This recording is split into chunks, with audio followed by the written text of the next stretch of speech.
रिया चक्रवर्ती के खिलाफ अब नारकोटिक डिपार्टमेंट ने किया है केस। क्या क्या धाराएं लगाई है रिया चक्रवर्ती के ऊपर, कौन सी टीम इस केस का इन्वेस्टिगेशन करेगी और किन बातों से डिसीजन लिया गया कि अब ये मामला जो है नारकोटिक डिपार्टमेंट का भी हो गया है, चलिए मैं आपको बताती हूं इस रिपोर्ट में। हाल ही में रिया चक्रवर्ती की कुछ चैट्स रिलीज हुई। इन चैट्स में ये सामने आया कि रिया चक्रवर्ती ड्रग्स लेती भी थी और सुशांत सिंह राजपूत को भी देती थी।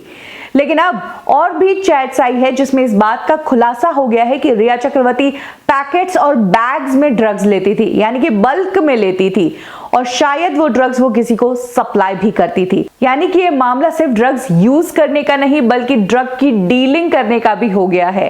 यही कारण है कि आज दिल्ली में नारकोटिक डिपार्टमेंट के हाई एंड ऑफिशियल्स की मीटिंग चली। इन ऑफिशियल्स ने रिया चक्रवर्ती की जितनी भी डिटेल्स थी और जितनी भी चैट्स थी उनको एनालाइज किया और तब सामने आया कि ये मामला सिर्फ ड्रग्स यूज करने का नहीं बल्कि ड्रग्स की खरीद फरोख्त का भी है। और यही वो कारण है कि नारकोटिक डिपार्टमेंट ने डिसाइड कर लिया कि वो भी इस मामले को इन्वेस्टिगेट करेगी। रिया चक्रवर्ती के खिलाफ आज नारकोटिक डिपार्टमेंट ने एक केस दर्ज कर दिया गया है। इस केस में एनडीपीएस की धाराएं लगाई गई हैं, धारा 20, 22, 27 और 29। आपको बता दें कि नारकोटिक डिपार्टमेंट की ये जो टीम है ये आईपीएस केपीएल मल्होत्रा के अंडर काम करेगी, वही इस टीम को लीड करेंगे और नारकोटिक डिपार्टमेंट की ये टीम मुंबई आकर रिया से इन्वेस्टिगेट करेगी।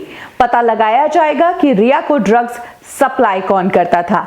यह भी पता लगाया जाएगा कि रिया के ये ड्रग्स कहां जाते थे, क्या रिया खुद यूज करती थी या फिर रिया आगे किसी और को ये ड्रग्स सप्लाई करती थी। ये मामला सिर्फ रिया और सुशांत का नहीं बल्कि एक ड्रग रैकेट का भी हो चुका है। आपको बता दें कि कई ऐसे खुलासे हुए हैं कि बॉलीवुड में ड्रग्स का इस्तेमाल होता है।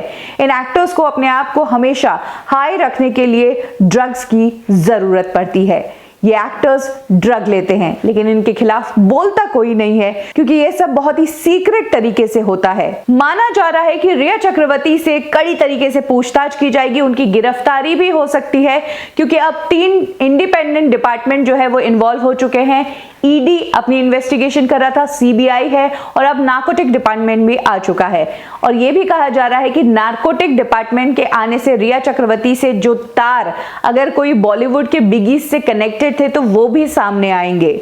ऐसी भी एक रिपोर्ट आई थी कि आज 20 हाई एंड लोगों की लिस्ट बनाई गई है जो कि ड्रग में इन्वॉल्व थे, रिया चक्रवर्ती के साथ थे। इसमें कई बॉलीवुड के बड़े नाम है, साथ ही पॉलिटिशियंस भी शामिल है।